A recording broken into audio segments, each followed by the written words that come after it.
Salut à tous et bienvenue sur la chaîne. Aujourd'hui, on parle des Chevaliers Gris. Games Workshop vient de lâcher un deuxième détachement en plus de celui de l'index pour les Grey Knights. Et cette fois-ci, c'est un détachement qui donne envie de jouer des Marines de base et peut-être un peu moins de Terminator. Alors ça s'appelle la force opérationnelle Warp Bane. Ça représente une masse de Grey Knights qui avancent sur le champ de bataille et qui repoussent les émanations du Warp avec leur pouvoir psychique et leur purification. Et concrètement, le détachement fonctionne exactement comme la cour canoptèque des Nécrons, mais pour les Chevaliers Gris. À savoir que votre zone de déploiement et toute zone où vous allez contrôler la moitié des objectifs au début d'une phase devient votre sol sacré. Votre sol sacré vous donne la relance de tous les jets de touche. Et si vous n'êtes pas dans le sol sacré, vous avez au moins la relance des 1 pour toucher. Et la petite spécialité, c'est que les purificators, eux, peuvent de toute façon toujours relancer tout le jet de touche, et ils sont toujours considérés comme dans votre sol sacré, et toute la zone à 6 pouces d'une ou plusieurs unités purificateurs est aussi dans le sol sacré. Donc évidemment, ça nous invite à amener ces purificateurs pour avoir le plus de sol sacré possible, même si on s'échappe des objectifs avec la règle spéciale des Grey Knights qui nous fait nous téléporter, on va avoir envie de prendre ces unités-là. Alors le détachement, il est pas très inventif, hein. La mécanique existe déjà dans 4 ou 5 détachements, on l'a vu avec les démons, on l'a vu avec les Nécrons, on l'a vu dans un autre des détachements du calendrier de l'Avent dont j'oublie le nom. C'est quand même fun à jouer, c'est fun à jouer ce type de détachement et c'est fun de jouer contre, puisque le contrôle se teste au début de chaque phase, ça donne envie de jouer sur des astuces de mouvement pour gagner le contrôle du sol sacré ou le refuser à l'ennemi, ou piéger l'ennemi avec un mouvement réactif ou une téléportation qu'il n'avait pas vu venir. Ça oblige à jouer sur le positionnement et le contre-mouvement, et c'est intéressant, c'est pas juste du gros brainless où on met des gros packs et on espère que ça va pas mourir. C'est plutôt cool.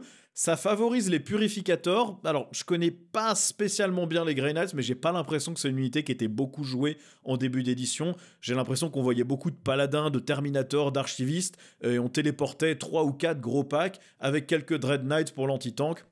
J'avais l'impression que les Marines de base en armure énergétique classique étaient un peu boudés.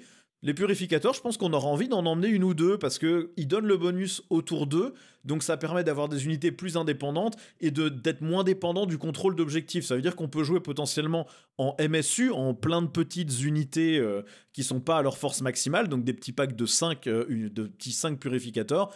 Et ça donne envie de jouer plein de petites unités qu'on téléporte et qu'on place les unes à côté des autres pour toujours avoir ce bonus, qu'on contrôle les objectifs ou non. Sachant qu'en plus, les purificateurs, c'est pas une mauvaise unité de base, puisqu'ils ont déjà plus 1 pour toucher les unités qui sont en dessous de leur effectif de départ, et plus 1 pour blesser les unités en dessous de leur demi-force. Donc avec en plus la relance des touches, c'est très bien. Ils peuvent avoir des expurgateurs, 2 par unité de 10 qui ont touche soutenue, donc en plus en relançant les touches, on peut aller pêcher les 6.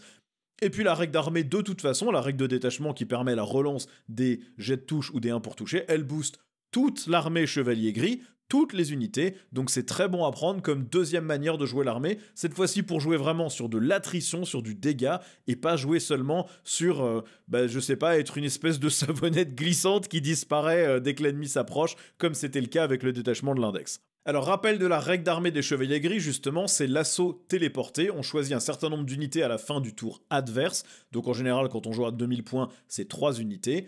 On les retire du champ de bataille, et à notre phase de mouvement, on doit les replacer sur le champ de bataille à plus de 9 pouces des figurines ennemies. Évidemment, ça ne change pas le fait qu'on peut pas arriver n'importe où, mais on doit les placer à notre phase de mouvement, elles peuvent pas rester en réserve. C'est très mobile, c'est très flexible, ça oriente plutôt sur une armée qui tire, puisque les charges à 9 pouces, c'est pas évident, mais ça permet d'aller marquer n'importe quel objectif secondaire facilement. On verra que dans ce détachement, on a la possibilité de faire apparaître certaines unités à 6 pouces de l'ennemi, donc encore plus de flexibilité, et en plus, avec cette flexibilité et potentiellement la relance des touches, si on a bien séquencé ces unités de purificateurs et qu'on fait apparaître les autres unités à 6 pouces des purificateurs, on aura la relance des touches tout le temps sur tout ce qu'on téléporte, et ça veut dire qu'on va envoyer quand même vraiment la sauce sur l'adversaire. Alors qu'est-ce qu'on perd par rapport au détachement de l'index?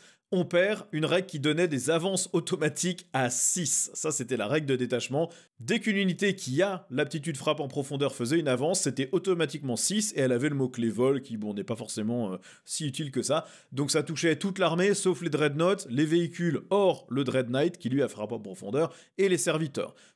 On perd en termes d'amélioration la possibilité d'arriver depuis les renforts en tour 1, la possibilité d'avoir un +1 pour blesser sur un Dread Knight, la téléportation d'une unité quand elle était ciblée pour se faire tirer dessus, et un bonus de +1 à la charge. Et en stratagème, ce qu'on perd, c'est les blessures dévastatrices sur les armes psychiques. Les chevaliers gris en avaient pas mal, notamment les purificateurs. On perd un stratagème qui donne assaut et plus 1 pour toucher sur une unité qui vient d'arriver depuis les réserves.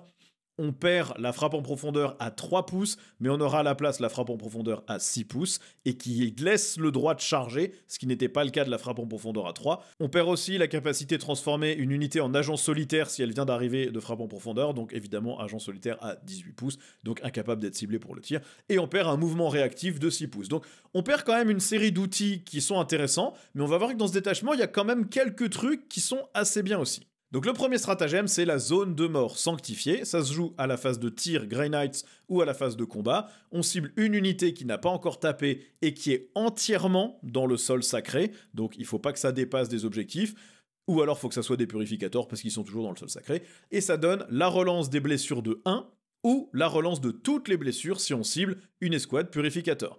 Alors c'est très facile d'avoir une bonne partie de l'armée en sol sacré, donc la relance des blessures de 1 sur n'importe quelle unité, c'est très bien.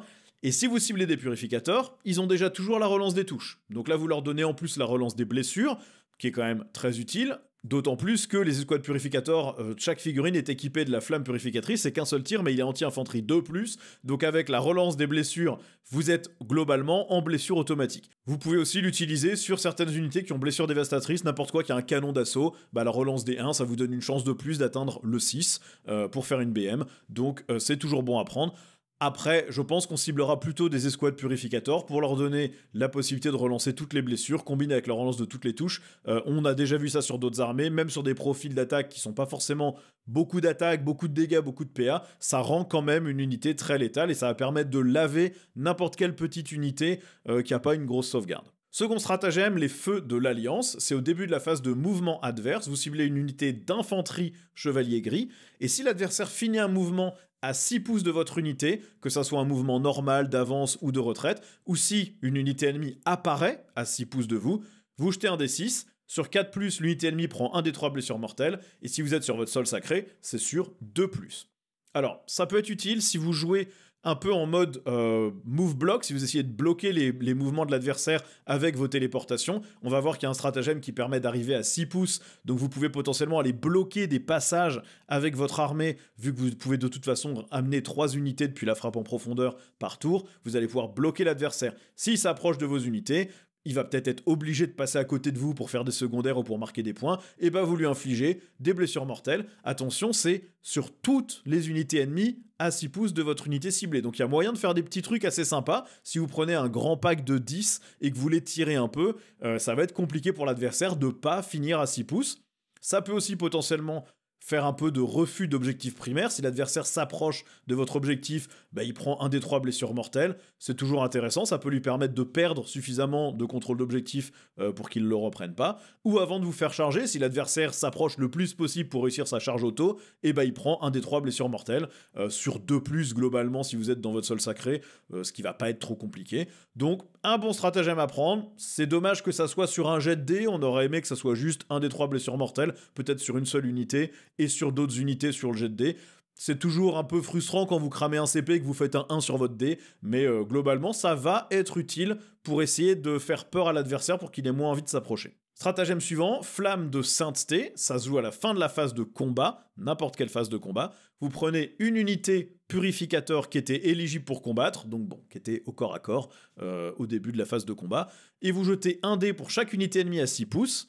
Sur 4+, l'unité ennemie subit un des 3 blessures mortelles, et sur 3+, si l'unité contient Castellancro, qui est un personnage nommé qui ne peut accompagner que les purificateurs, et qui est loin d'être mauvais, donc vous allez sans doute avoir envie de l'emmener. Donc sur un 3+, un des 3 blessures mortelles, sur chacune des unités à 6 pouces de votre propre unité. Vous avez un stratagème qui permet d'arriver à 6 pouces de l'ennemi. Si vous alignez bien, vous pouvez vous mettre à 6 pouces de beaucoup d'ennemis. Vous avez le droit de charger après ce stratagème. Une charge à 6, c'est pas si compliqué. Vous vous engagez potentiellement 2 unités ennemies. Vous pouvez faire. Vous avez une chance d'amener des 3 blessures mortelles sur une des 2. Le 3+, je trouve que c'est un peu limité. Vous dépensez un PC et potentiellement vous faites rien. Bon, si vous avez des PC en rab, pourquoi pas, mais je trouve que c'est un peu anecdotique. Stratagème suivant, la balise sacrée, ça se joue à l'étape de renfort de votre phase de mouvement, donc quand vous allez faire apparaître des unités, vous prenez une unité d'infanterie chevalier gris hors Terminator, qui arrive en utilisant frappe en profondeur ou assaut téléporté, et vous placez cette unité dans le sol sacré de votre armée et à plus de 6 pouces des unités ennemies. Il n'y a pas de restriction sur la charge, donc une unité qui arrive avec ce stratagème peut charger. On aura quasiment toujours 3 unités à déployer par tour avec la règle assaut téléporté, donc ça permet d'aller préparer une charge. Le truc, c'est que les unités d'infanterie chevalier gris hors Terminator, ils sont pas là pour aller au corps à corps. C'est pas leur but, c'est pas leur truc de dégâts. Je pense que c'est plutôt utile pour faire des secondaires assez simples, ou pour reprendre des objectifs à l'ennemi. Mais à mon avis, la bonne stratégie, c'est d'abord de déployer des purificateurs normalement, à 9 pouces de l'ennemi, peu importe, puisqu'ils donnent le sol sacré à 6 pouces autour d'eux. Vous faites apparaître une petite unité de 5 purificateurs, et vous placez ensuite avec votre règle assaut téléporté 2 unités dans le sol sacré. Vous pouvez utiliser le stratagème pour être à 6 pouces de l'ennemi. Comme ça, toutes les unités que vous faites apparaître ont la relance complète des touches. Et donc, ça permet de dégommer n'importe quoi. Vous avez un autre petit combo, c'est de faire apparaître une unité d'intercepteurs, puisqu'ils peuvent tirer et bouger. Donc, ils arrivent à 6 pouces des unités ennemies. Vous les faites tirer et vous les recachez. Ou vous les faites tirer et vous les faites bouger sur l'objectif pour le capturer.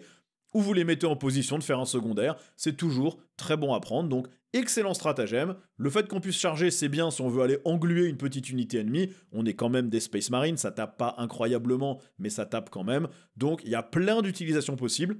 Mais je pense que le côté purificateur pour donner le sol sacré n'importe où, qui peuvent arriver à 6 pouces de l'ennemi, et ensuite on utilise ce rayon de 6 pouces pour faire apparaître nos autres unités et leur donner le bonus, je pense que c'est comme ça qu'on va s'en servir. Stratagème suivant, c'est l'égide éternelle, ça se joue à la phase de tir adverse une fois que l'ennemi a choisi ses cibles. On vise une unité infanterie chevalier gris qui est la cible de cette attaque de tir. Jusqu'à la fin de la phase, les figurines de l'unité qui sont entièrement sur le sol sacré ont une invulnérable à 4+. Donc attention, ça se joue par figurines, celles qui sont en dehors du sol ou qui sont qu'à moitié dedans n'ont pas la sauvegarde, mais c'est intéressant. Alors, les Terminators, vous n'allez pas les cibler avec ça, ils ont déjà une invulnérable à 4+, ça sera utile que pour cibler des Marines en armure énergétique classique, donc potentiellement vous avez les Purificators qui sont tout le temps dans le sol sacré, puisque le sol sacré a 6 pouces autour d'eux, donc ils vont avoir une invulnérable à 4+, vous pouvez les garder pour garder le sol sacré quand l'ennemi essaie de vous l'enlever. Vous pouvez protéger une unité qui tient un objectif, vous pouvez protéger un perso tout seul qui voulait charger à son tour. Pour un PC, c'est très bon, c'est bon à prendre et ça sera toujours utile. Enfin, le dernier stratagème, c'est la sphère de répulsion, ça se joue à la phase de charge adverse. Vous ciblez une unité infanterie chevalier gris, et jusqu'à la fin de la phase, chaque fois qu'une unité ennemie déclare une charge sur cette unité, il a -1 à son jet, ou -2 si vous êtes entièrement dans le sol sacré. Donc super intéressant, ça veut dire que des unités sur des objectifs dans le No Man's Land, si vous en contrôlez la moitié, et ben l'ennemi prend -2 pour vous charger. S'il s'approche plus pour éviter ce malus et être vraiment collé, vous pouvez lui mettre des blessures mortelles si c'est des purificateurs. S'il s'approche pas à 6 pouces, bah, du coup ça donne une charge à 8. S'il arrive depuis les réserves, concrètement il est en charge à 11, donc il vous chargera pas. Vous pouvez mettre ça sur des Terminators pour éviter qu'il se fasse charger et du coup vous chargez à votre tour. C'est très bon, ça permet de bloquer l'adversaire.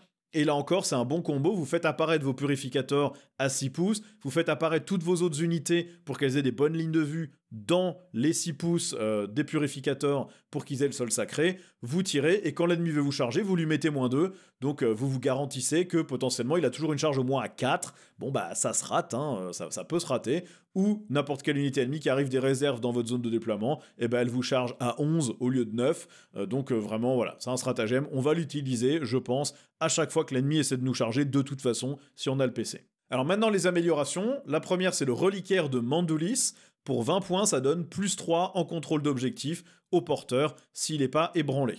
Alors je pense que le contrôle d'objectif, on va peut-être vouloir le faire avec des purificateurs ou des petites unités d'infanterie.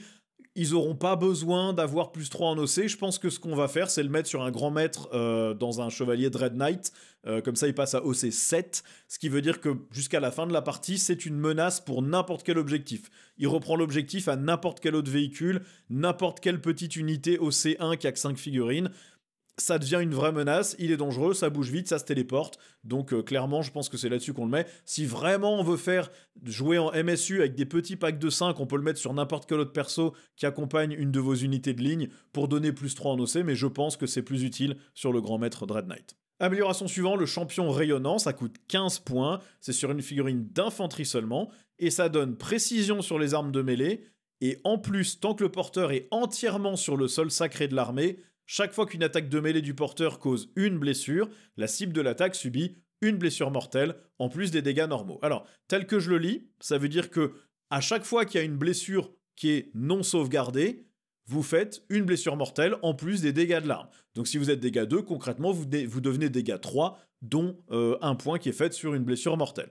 Il faut être entièrement dans le sol sacré, alors on se dirait que ça fait un bon combo avec les purificateurs. Malheureusement, le seul personnage qui accompagne les purificateurs, c'est un perso nommé, donc il ne prend pas d'amélioration. Donc sur un capitaine, potentiellement, il a 4 attaques, force 6, PA-2, dégâts 2, on peut lui donner précision, et du coup il passerait en dégâts 3 grâce à cette blessure mortelle supplémentaire. Le champion, il a une attaque de plus, mais il a déjà précision, alors c'est moins intéressant. Une cible intéressante, je pense, c'est le Tech Marine, parce que le Tech Marine, il a beaucoup d'attaques, parce qu'il a plein d'attaques supplémentaires.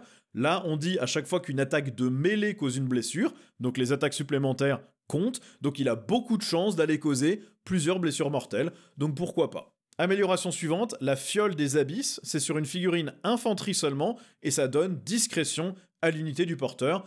Donc là, à mon avis, si dans ce détachement, on n'a pas forcément trop envie d'emmener des Terminators ou des Paladins, je pense qu'avoir un pack de Paladins accompagné par un perso qui a discrétion, ça vaut quand même le coup pour avoir une unité que peut-être on ne téléportera pas trop, ou qu'on va essayer vraiment d'envoyer chez l'adversaire le plus vite possible, puisque des Paladins, ils vont avoir -1 pour être touchés au tir, ils sont endurance 5, sauvegarde à 2, invulnérable à 4, 3 points de vie, et en plus ils sont -1 pour être blessés si la force de l'attaque est supérieure à l'endurance. Donc là vous vous faites un gros pack vraiment super résistant, ou alors vous mettez ça sur n'importe quel perso qui mène un de vos petits packs d'infanterie hors Terminator, puisque vu les stratagèmes, on a plutôt envie de jouer de l'infanterie en armure énergétique classique, et dans ce cas-là, vous avez juste un pack qui est plus dur à toucher.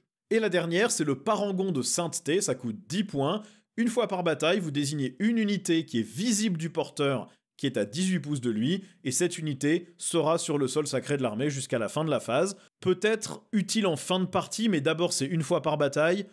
Ensuite, le sol sacré, ça va pas être compliqué de l'avoir, il suffit de contrôler des objectifs. En Grey Knight, on se téléporte partout, donc c'est pas si compliqué. On se téléporte même à 6 pouces potentiellement, avec des unités qui peuvent tirer et bouger ensuite. Donc le sol sacré, je pense que ça sera pas un problème de l'avoir. On a les purificateurs qui donnent la règle à 6 pouces 2.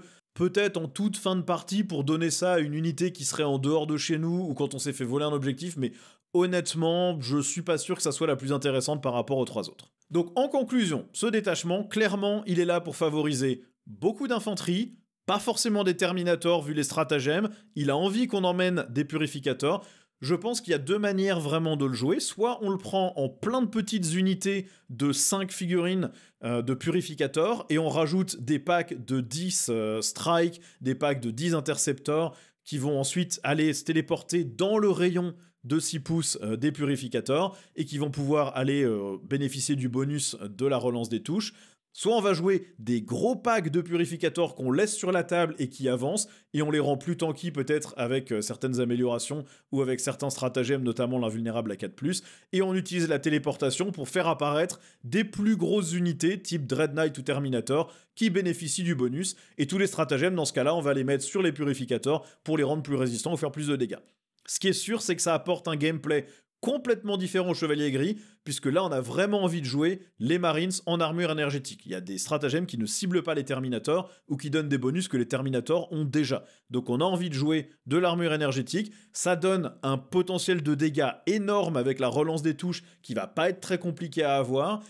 Les stratagèmes sont bons, les améliorations permettent d'aller reprendre les objectifs pour se donner le bonus de relance des touches. Donc vraiment, je pense que là, il y a un vrai truc à jouer, ça donne beaucoup de fraîcheur sur le gameplay Grey Knights, en tout cas tel que j'ai pu le voir sur internet. Je les ai jamais joués et j'ai jamais joué contre eux, donc je peux pas me prononcer sur à quel point c'était fun ou pas. Ce qui est sûr, c'est que là, ça va être différent et ça va donner une manière de jouer qui va être cool et intelligente surtout. Ça demande du mouvement, contrer les mouvements adverses, jouer sur le positionnement, et ça c'est cool, c'est de la saveur, c'est sympa, et en plus je pense que les joueurs Grey Knight se sont déjà bien entraînés à ce jeu de mouvement avec le détachement de l'index. Donc voilà, n'hésitez pas à me faire part d'autres combos que j'aurais pas vu. Comme j'ai dit, Grey Knight c'est pas forcément mon armée de prédilection, je les connais pas très bien, donc si vous avez vu des choses que moi j'ai loupées, faites-moi part dans les commentaires comme d'habitude, et puis en attendant, vous savez quoi faire avec tous les boutons YouTube habituels, plus vous cliquez dessus et et plus la chaîne grandit, et mieux c'est pour moi, et du coup potentiellement pour vous, puisque ça veut dire plus de vidéos. Et du coup, je vous dis à demain pour le nouveau détachement qui cette fois concernera les Space Marines génériques, donc ça va être intéressant de voir ce qu'ils arrivent à imaginer, parce qu'ils ont déjà le plus de détachements du jeu, donc ça va être fun. En tout cas, merci d'avoir regardé, et puis je vous dis à la prochaine. Ciao!